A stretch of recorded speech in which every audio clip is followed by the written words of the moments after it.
the podium out there, I have two things. One is my pastoral letter, that if you didn't get emailed that pastoral letter, you can pick up a copy from me out there and you can read that through and highlight some of the things. Also next to that is a article from Martin Luther. Martin Luther wrote that an article about how a Christian faces an epidemic 500 years ago. Of course, the epidemic that they were facing was the Black Plague, which of course is far worse than what we're facing. But he has some really great scriptural truths for us, and he speaks as a pastor. So if you want to pick up a copy of that, please do that out there. So it's good reading for us as we think about that. So take a look at that. Also, I should give you an update about our Learning Center. As the schools, of course, are preparing to close for almost 3 weeks. Our Learning Center at this point, we've been told that we are to remain open, and almost should remain open, because people can't leave their kids home alone. People still have to go to work. So we are going to remain open at our Learning Center.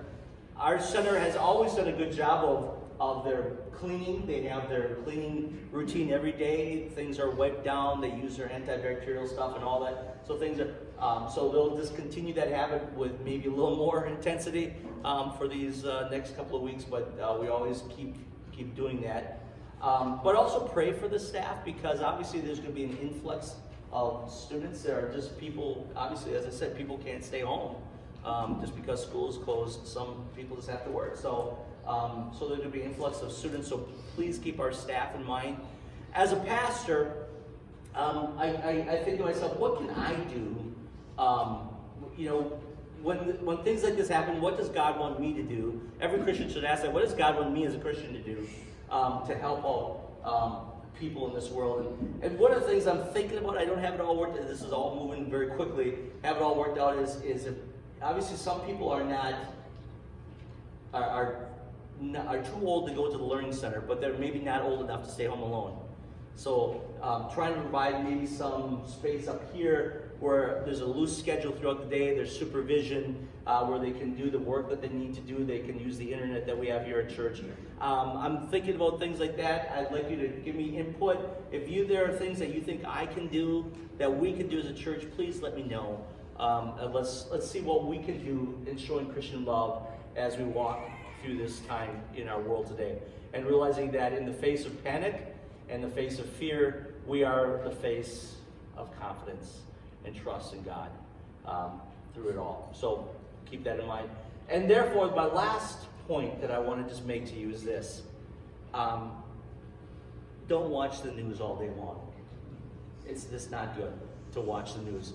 I was reminded, my wife Jane told me about her older brother who, before I came into the picture, died of a brain tumor. But towards the end, that was happening during 9/11. And on that day of 9/11, of course, the TVs were on. But as he would see the 9/11 attacks being played over and over and over again, he would think, it's a new attack, it's a new attack, it's a new attack.